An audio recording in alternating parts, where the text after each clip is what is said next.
you can't walk in fear around food. And you also have to like have these conversations with your kids and in front of your kids too, because my kids are out in public and they have access to all kinds of garbage.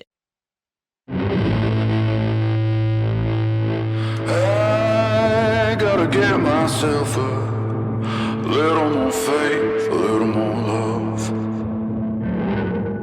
I'm your host, Krista Bigler, and I'm going to guess we have at least one thing in common, that we're both in pursuit of a less stressed life. On this show, I'll be interviewing experts and sharing clinical pearls from my years of practice to support high-performing, health-savvy women in pursuit of abundance and a less stressed life. One of my beliefs is that we always have options for getting the results we want, so let's see what's out there together.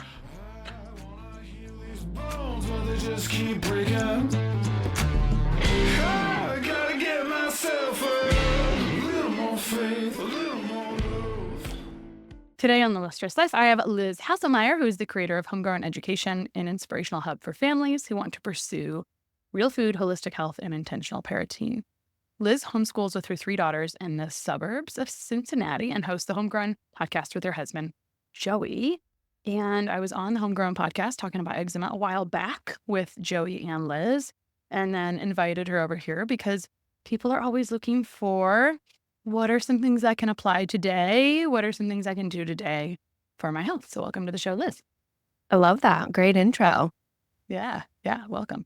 All right, so we always like to start with story because that's where people zoom in, identify.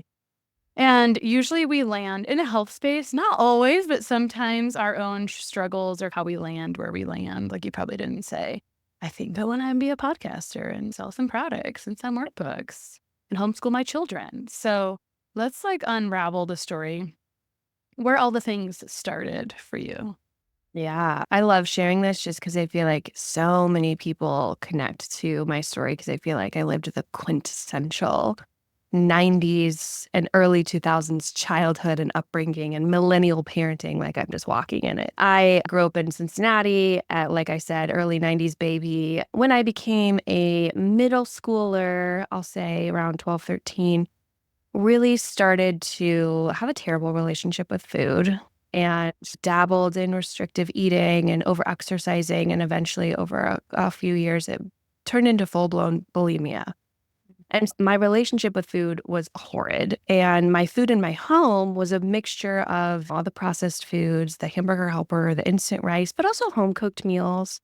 My dad was a pilot for Delta. My mom was a stay-at-home mom. I'm one of 4 kids. Very just normal suburban life. And she was also chronically ill. And for a lot of my upbringing, she was struggling with her own health issues. And so I had this terrible eating disorder and years of dietitians and therapists and eventually inpatient treatment in Arizona for 90 days. And so that was really like the final kind of, okay, let's get this figured out because we don't want to see you die, frankly. I've lost friends in the space, unfortunately. It's a really tragic thing. And so I realized as I exited that program and I was 18 years old, that I still didn't really know anything about food. I just understood, okay, binging and purging is a bad habit. And there's probably underlying psychological influences going on. I think for me, it was like a lack of identity.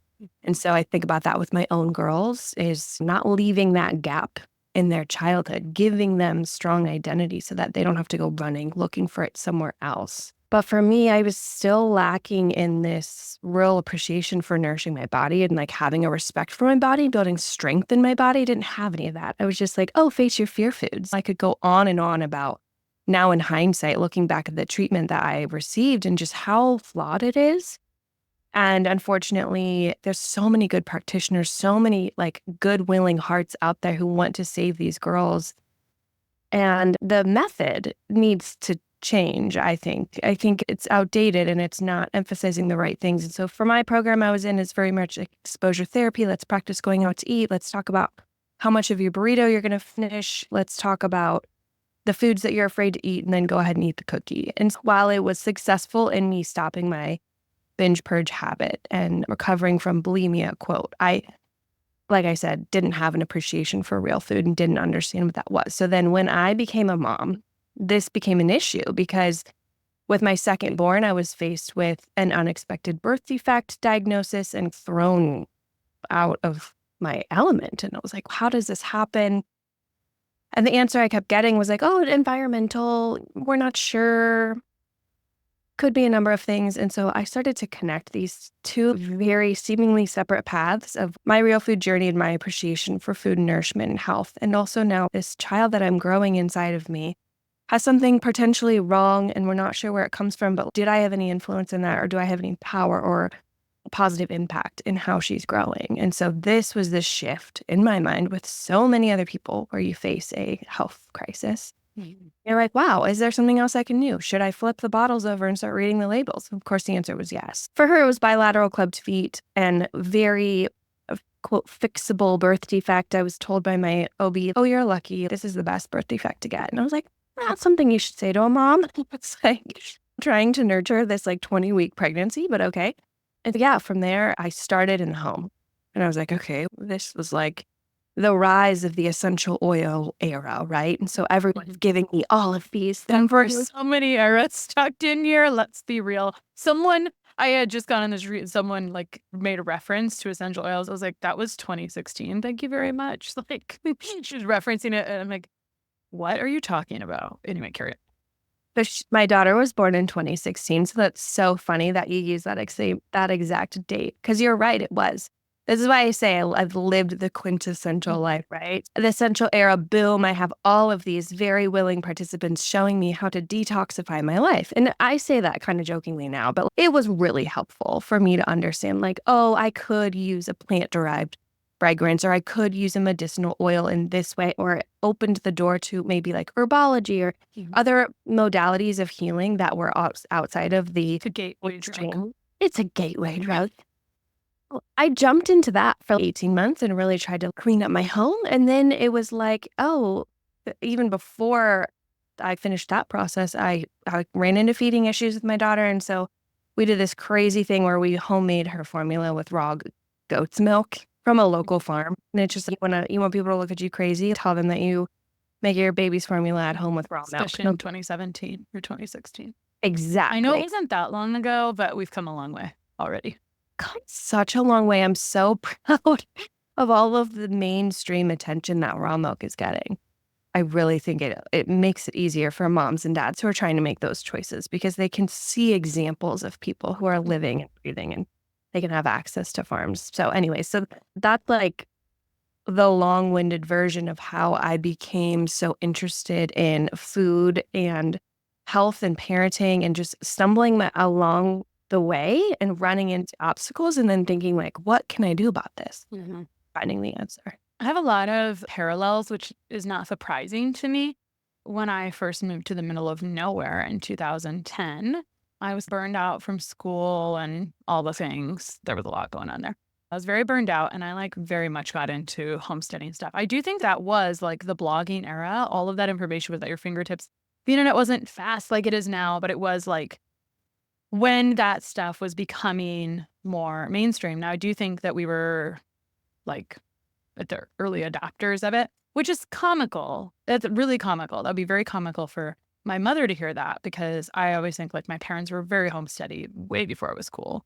Very much. Like I grew up in very homesteady family. Like my mom took the homeopathy kit off the shelf when she like never took us to the doctor. And some people have the opposite story because there was a time where I was like, all those kids, if you were like 50, you were probably formula fed, which is like hard that I'm using my brothers as the anchor point of that age. Yep, you were that old if you were formula fed probably. And then shortly after, you were probably not formula fed anymore. And then it transcended from there. So I went through my own milking goat phase, making my own cheese until I got pregnant with my second child. And I was like, I'm not milking a goat all winter. No one likes my cheese, all the things. And last summer I went to a dietitian farm camp, which I live in the middle of nowhere on a farm already, but I went to a farm camp and we made sourdough and it like relit this old fire that was inside of me because somewhere in between there, between the homesteading journey for me, which was really 2010 to probably parts of 2015, like I thought I was the healthiest person I knew because I made tons of kombucha and drank tons of kombucha. And I have like slightly different feelings about that in general. And then after that, I had my own health crisis. And then around that same time, I like went into private practice. So really not so unlike you. But in your story, getting out of the eating disorder facility was truly the very beginning of your health journey. You just didn't really know it yet until you encountered the essential oil gateway drug, which is once you're in. And the reason the rise of the essential oils happened is because multi-level marketing was very hot. Very hot. And I think it's ebbed and flowed throughout the decade or a few decades probably. Because even when my parents, I remember when I was a kid, like my parents being involved in Amway, or they had their own like thing, people selling them things. But because of that, a lot of times with multi-level marketing, the side effect is a lot of personal development, quite honestly, right? So it's not always this bad thing. It was a gateway for me for personal development when I needed it the absolute most. And so through that personal development, you were getting all these other pieces. So the other thing that I think happens is when you start to go into health, there's this extreme dogmaticness to it. Now, yours is a little bit different. Like your extreme dogma went earlier. And I love what you said about identity, by the way. I am in this 2-year ministry program, and it's like breaking open all my inside pieces. And it's all about identity right now. And I'm like, oh my gosh, I just feel like this is like I was craving this information so much. But to your point, I think everyone struggles with that. So thank you for the reminder. Something that's like hard for me to hear your story is I have a 12-year-old right now. And so it's just, yeah, when you were that age, and we had all these things, but for some reason, when you're a parent, you just think that your kid is not that old. Mm-hmm. I So- know. I think about that too. My oldest is 13 and I already look at her and I'm like, you have already avoided so much. And a part of me feels like really proud of that, really excited. But I also know that like I'm just in the beginning of this teenage era and that I still have such a big hill to climb. And it's not something I take lightly. I really do think about my girls and their identity and everything that's rooted in that. I want to come back to potentially later, I'll just even mention it now. Like sometimes at the beginning, there's quite a bit of dogma. And then we realize that being really dogmatic and strict, and I watch people walk this, and I am a living testament to it as well. It's like you get a bit extreme initially, and then it's like we cannot live in extremes forever. I don't personally think. The greatest joy of my life right now is helping people like enjoy birthday cake, right? Like enjoying life, enjoying food, overcoming unnecessary food restrictions. That is so much more important to me than most things that Wow. people resolve in their health journeys, because I don't know, I think food is joy, right? Food is like social, food is all these things for us. And as you went through your own things and figured it out, I wonder if there was a little bit of dogmaticness, especially with that history of addiction. And I don't care if it's bulimia or anorexia or just orthorexia, right? Orthorexia, of course, being the condition of being like, I don't know if we have a real definition, but it's too health conscious, which feels like an understatement, maybe, that whatever. It's being dogmatic, being really dogmatic. So I'm curious if you also went through phases of that after you got going in your homesteady life. Yeah, my real food kind of Right. journey. Mhm. I do. That's such an important question because I think if you have a history of eating disorder, then everyone freaks out the moment you have specific food values. Because I came from this treatment system of all food is good, all food is healthy, any food is fine, just don't throw it back up. Don't eat Got it. too much of it. You know what I'm saying? Totally. It's when I was really angry when I realized like I can have a value system in my food without having disordered eating. That is two completely different things. And so for me to have a value system with my food, I'm not looking at it as this is good food or bad food. I'm looking at it as this is nutrient dense, fueling my body, serving a purpose, or this is nutrient lacking, or this is a fun food that I'm enjoying in the moment, aka my birthday cake, or this is something that I'm using to fuel for a workout. Like everything has a purpose. And I think the whole idea that the opposite of an eating disorder is just being okay to eat whatever food you want is such trash. And I think that it makes me angry that was pitched to me as you'll be healthy, you'll have a good food relationship if you can just feel comfortable eating the cookie. And what I want to tell people, when I wanted to tell my younger self, is let's talk about that cookie. Could you have zero shame around eating the cookie? Absolutely. Could you also then want to make the cookie perhaps from scratch with slightly better ingredients because you don't really care for the canola oil in it? Or could you still hold that as your truth and be okay with that? Yeah, that doesn't mess up everything. That doesn't throw everything out the window just because you say, I want to have a higher quality ingredient. I want to recognize what food is real food and what food is just honestly hyper-processed trash. And it's okay for me to say that. And you know what? It's okay for me to hold food to a value scale, and yet I still don't have fear over it. I can still go to the movies and I can, Joey is notorious for getting the trashiest candy at the movie theater. He loves it. Those like rainbow airhead gummy things. He'll shoot me for even saying this on a podcast, but like every time we go to the movies, which is probably twice a year, we get the popcorn with the crappy butter on it and he gets those little gummies. And you know what? I eat a couple because they're delicious. And I know, one, I'm not scared of that food. I also know it doesn't really fall very high on my food value scale. So it's not something I'm going to eat every day, but I'm not scared of it. And I just think that freaks people out. And they want a clear list. Tell me what to eat. Tell me what not to eat. Tell me how to prepare my food. Tell me which ingredient to avoid. And if I turn it over and most of the ingredients are really good, but it has citric acid, am I scared of it? No. So there's this huge lack of balance in the real food and wellness space. And that is something where I just think it comes from people's anxiety to stress over every little detail. And they end up missing so much of the big picture. They end up stressing over every ingredient and eating zero protein. And I'm like, it doesn't matter how clean your ingredients are if you're not even hitting your macros. What are you really focusing on? Mm-hmm. So I think that is something I try to push against is I love that you're like, I want people to enjoy their birthday cake. Same. I do too. I'm also totally cool to make my birthday cake from scratch. But if I'm at a party where it's like store-bought cake, I'm not like, oh, I can't eat that. So it's I love that you brought this example up with Joey and the candy. I think this is very important. And I don't know if we're like moving toward this supposed balance, but I think the concept that's key here is your discussion around food value system.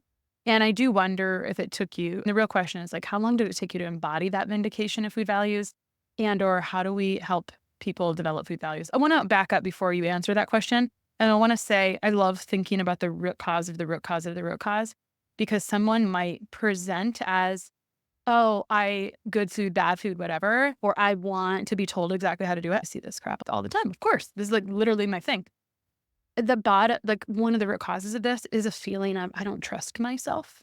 I've been given evidence to not trust myself. And I don't know if this is true or false, but one question I have, and because I asked you if you had to go through a dogmatic period, maybe because of your disordered eating history previously, you were able to skip over that part as an adult. Because to be perfectly honest, I did not have disordered eating history. And I got pulled into, my story is a little bit like this. So I got pulled into elimination diet space because it was hot and cool in 2010. And it did work. Like people can manipulate their diet and feel like less inflammation and feel better. And there's ways to go about that. And then there's less healthy ways to go about that potentially. And I feel like we've evolved a lot since then. It really, it's like real food at the end of the day. So anyway, developing food value. How long did it take you to embody this food values? Like this very vindicated, like you really knew yourself. I feel like the way you describe this is like, I'm confident in myself. And quite honestly, very commonly, when people are going through health journeys, they have lost all trust in their body. Yeah. They have. So that might be the missing piece. So what would you say to people about developing food values as well, or developing, honestly, like even an identity around food? I would say, honestly, it took me probably 5 years to figure out how to strike my balance, but I did that completely alone. I did that pre-social media. I did that pre any sort of external resource. I was basically like calling the people I knew personally or was connected to from my farm, asking random ladies about making homemade formula, while also still buying my husband Flaming Hot Cheetos at the grocery store because that's what he wanted at the time. This is 9 years ago. Mm-hmm. And so I had to move through these phases. And eventually we were like, you know what? These make me feel like garbage. And it's funny because the more you eat real food, the more the fake food stands out to you. And so I'm not like scared to ever dabble in that kind of food, but it's not my everyday. And so I would say the 5 years of me really shifting of, okay, maybe it was 40% whole real food and 60% I'm still figuring it out. Every year I gained another 10% of ground. To where now I feel like so much of our food is truthfully just, we've got it dialed in. And it's maybe a 5 or 10% of that 2 times a year of like the absolute hilarious, the food babe would cry if she knew that I ever had an airhead. And so those times, again, I just think you can't walk in fear around food. And you also have to like have these conversations with your kids and in front of your kids too, because my kids are out in public and they have access to all kinds of garbage. And so we talk about what that means with them as well. So I'm not trying to hold a certain standard in my home that I don't also expect them to hold, but I want to give them the why. Okay, I'd so much rather explain to them how to view food than tell them exactly, oh, no, we don't eat that. Oh, eat that. Oh, yeah, how we eat that. Because then the other thing that happens is that, and I've walked through this too, is you get such a sense of pride over your clean, healthy eating choices. And I'm not saying that's all bad, but when it becomes your identity of this is who I am, I only eat this, I would never touch that, I would never use this product, I would never do, then that's just slipping right into the identity piece again. And you're just filling it with something that's also not going to serve you in the long run. So I would say the 5-year mark, but that's again, just me soloing it. I think people nowadays with so much attention and so much readily available information, I think you could refresh your kitchen in 30 days. Truthfully, I think you could shape your food value by listening to a couple podcasts, figuring out your food budget and practice grocery shopping. And I think in 3 to 6 months, you could be like, wow, my life is transformed. Yeah, I think that's cool. And I also appreciate the real timeline because mine was something. It was like a few years because I was working with people and had gone through my own food sensitivity journey. And so I had a pantry full of very unique ingredients. And even to this day, I could cook for someone with any food sensitivity like it was the easiest thing because I've had practice. Yeah. The only difference between making something like this easy is basically practice. And I'm going to rephrase something you just talked about with kids because I think it's important because one of the things I want to talk to you about is what if my kids or my husband's not on board? And I've loved how you've alluded to this already. And I know that I don't know the whole story of Joey coming on the podcast. I can't wait to talk about this in a second. But before we do, healing your own food identity and values is an important part of shaping and sharing with your kids because it's really about done with love instead of scarcity. And I can tell the entire generation and age group of women who had mothers who hated their bodies. And I don't know what your mom had for a chronic illness, but the people who had mothers that hate their body are the ones that are like, I need to lose weight. I need to do this. I need to do that. And it's literally like a whole big swath timeline of women. And I don't say this judgmentally. We got to know where we came from, where we learned things. One thing I did have going for me is if my mom didn't like her body, she did not express it to me. I do not remember her expressing it to me, which I do feel probably was a role in me not developing an eating disorder. And just by the way, loose data, 50% of dietitians have had disordered eating history. That's why they go into it. I think therapists have a similar type of background, right? And yeah, there's a lot to say there. Like all these systems, a lot of things are broken, but I will say, I do think I'd love to believe we've made major progress. Does that mean all inpatient eating disorder facilities would be progressive? No, absolutely not. But whatever. Anyway, so healing your own food identity, loving your own body, even though you want to change it, which is a whole different podcast episode we actually have literally with that title, is an important part of sharing with your kids. So it's not like this good food, bad food mentality. And I think maybe if I would want to invite you to something, it's to really observe your own language and your own behavior around things. Because to be honest, our environment is just a mirror of our own thoughts. I don't know, just a thought. I love the timeline. And then I love that you offer very clear steps. You could learn, you could figure out your food budget, and you could go practice. Oops, amazing. Yeah. Absolutely. That's where it starts. I want to talk about, let's actually go straight to kids and husbands because they've flirted in this conversation so far. And then maybe we'll talk about some tenets of the real food journey or the real food framework a bit. How about people who say, let's start with the husband, let's start with the adults, right? And we'll go back to the kids. What would you say to people? Because I've heard a version of something through the years, like my husband's not on board, or how do you get your husband to be on board? I have my own thoughts about that at this juncture, but what would you say? So I would say a few things. So a while back, my college-age daughter shared with me that she was tossing and turning and waking up several times per night after a period of stress. We started her on magnesium and her sleep immediately improved.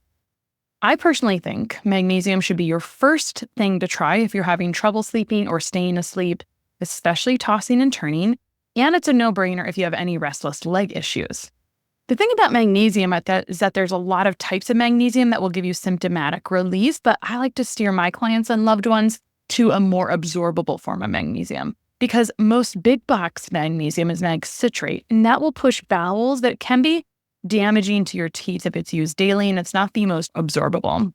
Rather, Jigsaw Health makes one of my favorite great tasting magnesium powders called Mag Soothe that has magnesium glycinate, my favorite calming and absorbable type of magnesium. It's available in both a great tasting powder and to-go packets. And they also make a product that's great for slow release, especially if you have restless legs, called Mag SRT.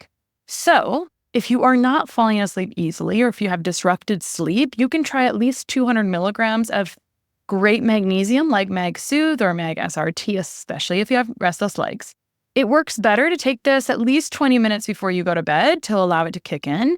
And you can get a discount on all of Jigsaw's amazing products, including Mag Soothe, at Jigsaw Health with the code LessStress10. Now, you can use LessStress10 as many times as you want with every order at Jigsaw Health, which is honestly pretty unheard of with coupon codes. So enjoy the magnesium from Jigsaw with my code LessStress10. One, there's a grace period with both husbands and kids. And now we're stereotyping, right? There's plenty of health savvy husbands who I'm sure have to will their wives to get on board. But in general, it's usually the female, the one who's making most of the food decisions in the home, buying most of the things, cooking most of the things, staying home with the kids. If that's her role, then she's got eyes on that, right? And one, there's a grace period. Okay, like I said, I was buying raw milk and he was like totally supportive of making this beautiful nutrient-rich raw milk for our baby. And then also but I want a snack at night. And so here's my Flamin' Hots. And now I was still learning. I didn't come to him with, I have all the information and here, now go make a change. I was like, hey, I'm starting to figure this stuff out. It freaks me out a little bit. This is what I'm going to do. This is who I'm learning from. And so I think it just depends with every situation. It's going to be a little different. But I will say a way to motivate a man is for Joey, it was performance driven. The second he realized, oh, I don't have to wake up and feel sluggish, or I don't have to feel like I even crave crunchy, salty snacks at nighttime. I can actually lift harder in the gym if I'm eating better food. Oh, I don't have to pound 12 beers at a campfire to have fun. I can actually just enjoy my time with my buddies, maybe have one drink. And then that turned into, maybe I could train for a marathon. And then he cut out alcohol completely. And then he started upping his raw milk intake. And so for him, it's so performance driven. But that's who he is. That's his personality. He is, I'm going to go do something. And he sets off and he does it. And the man just shot a moose in Newfoundland with the bow and arrow. Okay, he broke a 24-year record. This outfitter's never had anyone successfully do that.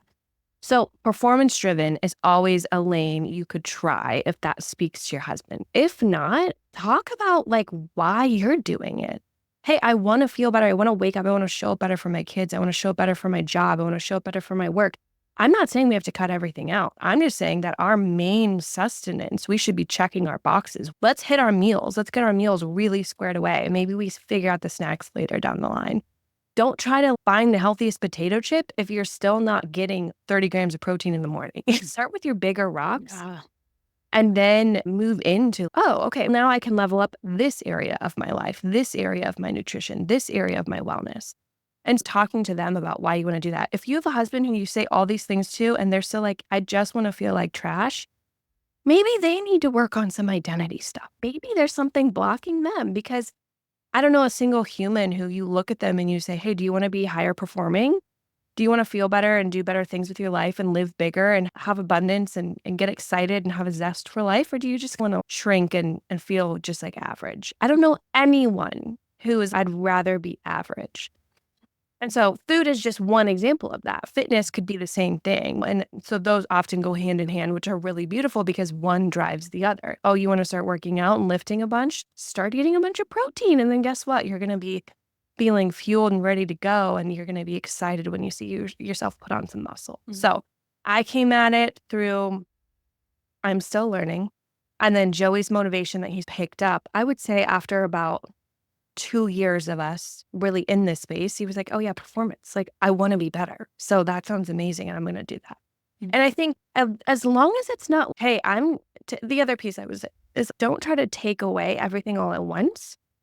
If there's better alternatives, if you could find something that's maybe not as bad, but maybe it's fried avocado oil, or maybe it's a snack that you guys make together. Maybe you guys just pop some popcorn at home and it's like just butter and salt. It's just chill. Not saying you can never snack, but maybe let's pick something a little bit differently. Yeah.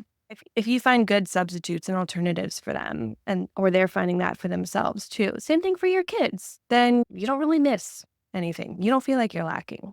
Yeah. So I remember this popped into my head as you were talking about your husband. And I remember a client at one time changing some things in her diet and her lifestyle.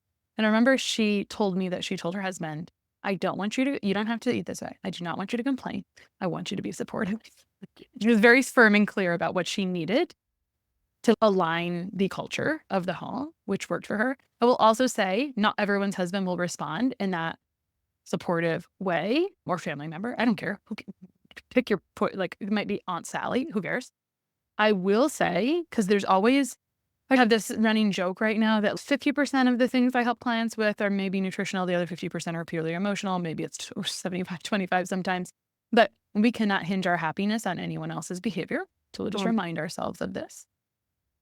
And I do think we don't win if we're trying to be controlling or judgmental. And I'm like pointing at myself with 3 fingers as well. Like, I am an imperfect person. And sometimes I like pull back from things of my husband. And you also breadcrumb. My oldest child, now that she is in college, recounts what growing up in our household was like. For me, like, real food was how it was. And she was used to that. She was good at, that did not start that way, but she said that in middle school, the girls were mean and thought that her mom cooked crazy stuff. I actually didn't know about this. She didn't really share it with me at that time, but she shared it with me recently. And then in high school, they learned about nutrition. And then they were like, I wish we could eat at your house. And it was just funny. And so now that I have a middle schooler, our main thing was really, I'm using the same performance mentality conversation with her. It's, girlfriend, I can tell you're grouchy when you don't get protein when you start the day. So let's talk about that.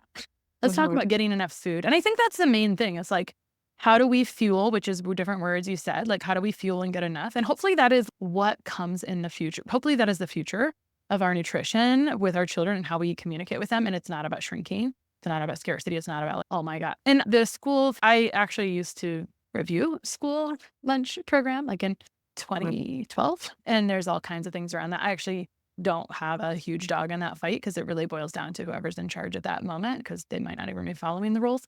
But my point is, we're still like low fat milk, all these things, which is, is what it is. But I would love for us to be like very focused on, let's get enough protein. That's how we make our brain work for the day. That's how we start and not be snacky throughout the day. So those are my thoughts about kids. Now, this same child who is now coming around slowly, literally used to complain to me that she had to go to grandma's down the road to get the ingredients to make cookies because all I had was organic stuff. Yeah. So I was just like, what is this life? Are you my child? Like, what's going on right now? But we're coming around. It's going to be fine. All is well. Striking the balance. Yeah. And your kids will go through different phases, right? Like my 4-year-old, she'll look at me and she'll be eating her raw milk yogurt and her homemade granola and her kefir and she'll say, I'm like the healthiest 4-year-old. I'm like, yeah, girl, you're crushing it. Like, get it. Like, fuel your body well. And then my 13-year-old will go out to lunch with her grandpa and be like, I'm so excited for a Coke. And I'm like, okay, girl, I understand. This is the phase you're in. You're making your own way. I don't drink Coke. I'll crush an Olipop. Love that. Love a little carbonated water. There's different things, but everyone will go through different periods of their own dogma and identity forming, including your kids. And so just don't freak out when they hit that phase, but keep the conversation open. Because if I was to panic and really press in and be like, never are you allowed to drink soda, I think that would be communicating something very different. The last thing I'll say about the whole husband thing is, if you are both at a place where you're like, okay, we agree we want to be living our best life, okay, I do think there's power when you can be aligned. And I think it's really confusing for kids who grow up in a home where mom is, quote, the healthy one and dad brings home all of the junk food. And I know a lot of people in that space, and you have to consider what that's communicating to them. Okay, does dad play by different rules than mom plays by? Does the male body, can that take on a different level of nutritional stress? Maybe, but and the same thing goes for fitness. I see a lot of dads who are like really into fitness and the moms, I don't really work out. And it's okay, what is that communicating? Can you both come to some sort of alignment about how you view health and wellness that you can both mirror in your own ways? Maybe you express it differently, but what are you communicating to your kids? So for me, it was this whole, I'm bringing Joey into this real food journey. And then he's brought me into, okay, but let's talk about like moving our body too. And so I joined in on his motivation of, oh, I do like to weight train. I do want to push my body. I do want to set goals for myself. And so that has been really fun to be able to hold each other accountable, but then for our kids to see that we are aligned in that. And I think that can be really powerful. I know it's not possible for everyone. It can be a tension point, but I just think for kids, it can eliminate a lot of that confusion if they see mom and dad are going in the same direction. Yeah. So much we could say about that, I think, probably. And everyone's in a different place. All right, let's talk about a few pieces of the real food framework. What are some of the parts if you were building a real food framework now? What are some of the components that have to come to the table? Yeah. So the real food framework, as I zoomed out and was like, okay, what is my food philosophy? Because I can't put a title on it, right? I'm not paleo, I'm not keto, I'm not following strictly like in Sally Fallon's footsteps. I'm a blend, right? So how would I communicate this if I was going to give someone else confidence in their kitchen and their shopping and their meal prep and in their meal composition? And I was like, I think a lot of this food confusion around politics and policy and what's healthy and what's not can be dismantled if we just look back at history and we just see, one, how food was consumed or processed pre-industrial revolution, and two, what we deemed healthy in times where we didn't have a lot of like political agency pulling at the strings of our, various guidelines. So that's the first sort of tenet or the first pillar of what I call the real food framework is look at food through a historical lens and whatever that means for you. For me, my gateway was raw milk because I saw the political strife that occurred over such a basic staple in America. And I realized that this really highly contested food product was so simple, but that the big reason why we feared it a lot today was just we'd forgotten the history. We forgot. We had forgotten that pasteurization is the new thing and that there's a reason for that. And that context no longer applies to a context that maybe we have today. I just encourage people to look at food through a historical lens. You could say the same thing with wheat too, right? Do you need wheat in your life? No. Gluten is not an essential nutrient. Just never eat it if you never want to eat it. But if you do want to consume gluten, maybe there were like some nuggets of wisdom in how we used to process it, right? This sour leavening or the use of sourdough starter to culture your wheat and really ferment it, or the same thing with corn and nixtamalization. These sort of traditional practices taught us things about how we could eat the food that grew around us. And so looking at food through a historical lens kind of breaks open the political play and just allows you to research what is interesting to you. If you want to look at fats, if you want to look at what would be accessible to you in your area. If you're in the Midwest versus on the California coast, you're probably going to be eating different things, and that's okay. So that's like the number one thing is where I encourage people like, hey, just dive into the history and you'll learn a lot. You'll learn a lot. Yeah, love it. From there, it's okay, now let's talk about how we live in modern day America and we do have toxins in our food and water supply. How can you mitigate your family's exposure to that? What are the heavy hitters? What can we learn from a very 10,000 viewpoint, 10,000-foot viewpoint of, hey, can we just avoid some of these big time players in the food and water supply? And from there, dial it in and just get nuance. And you decide your comfort level with that, right? This isn't, these are the 10 things you can never eat, but this is, let's be aware that PFAS are in the plastic wrapping of your food in your food containers and that there's things in your water that you probably ought to filter out and that the whole GMO and organic farming conversation is a lot more complex and broader than you think, and it does have implications. Let's talk about the things that don't end up on the ingredient label, but are in your food through agrochemicals, added hormones in your animal products, leaching through your food packaging, things like that.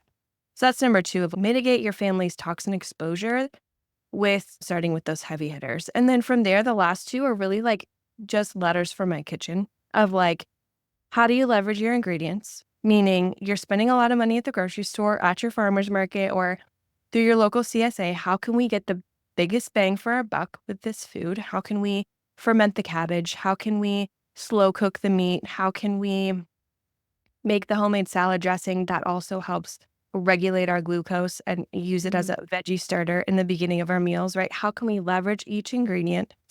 And then optimize your family kitchen is the fourth sort of pillar, right? So this is, okay, now I've got all of my sort of ideological understanding about food. I think I understand like what I'm going to avoid as I keep learning about the different toxins in our food and water supply.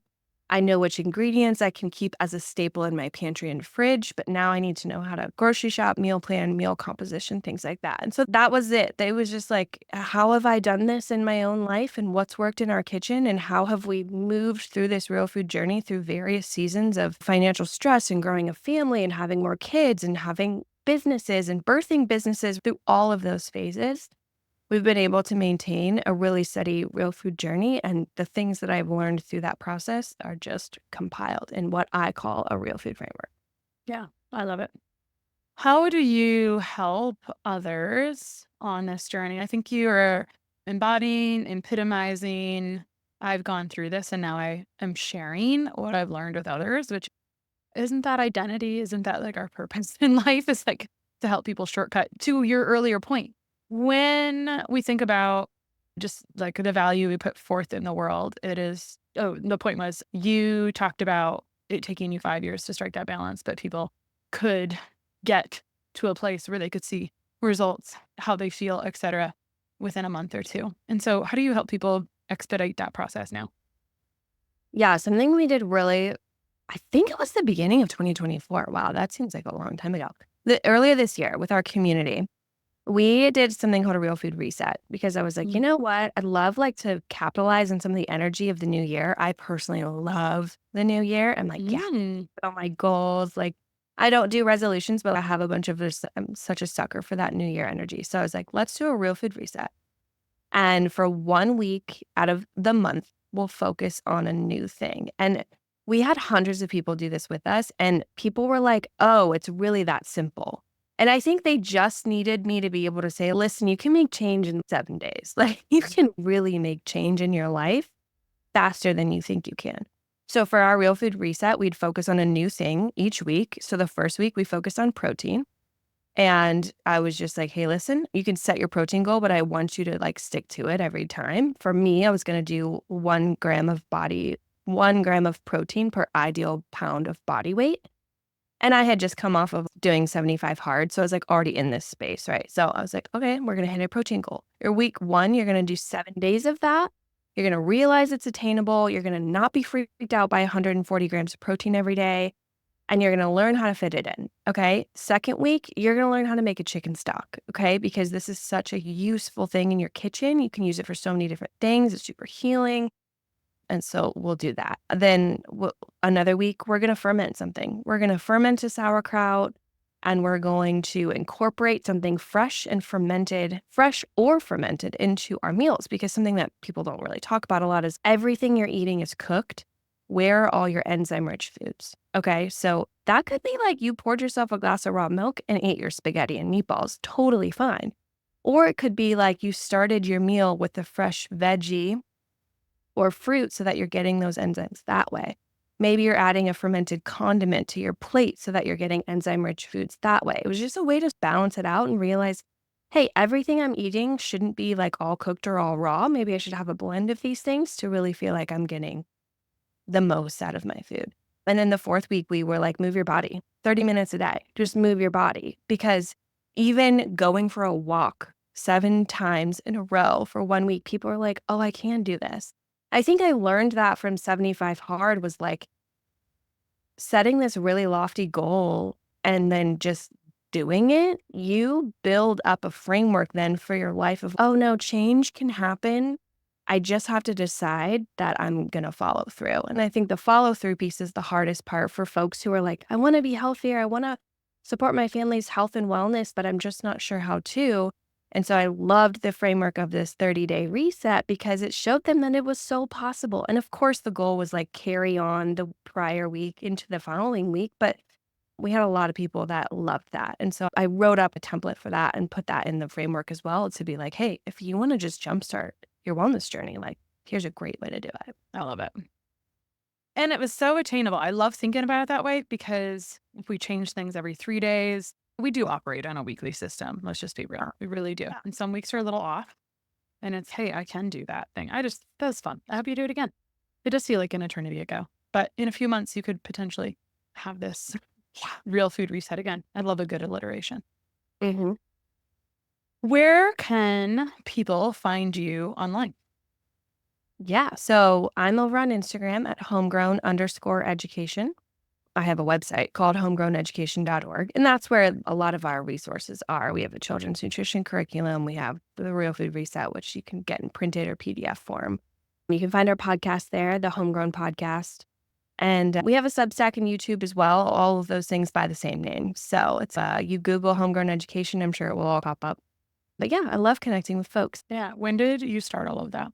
How long has that been brewing and accumulating all of the resources?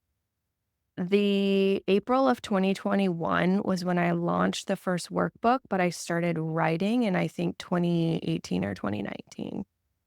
So it was a long process before launch. And then since then, we've just been adding little things here and there that we feel like, what can serve people? How can we make? Same with our own life, like adding little things here and there, making it attainable. Yeah. Liz, thank you so much for coming on today. Thank you for having me. Bones, but they just keep breaking.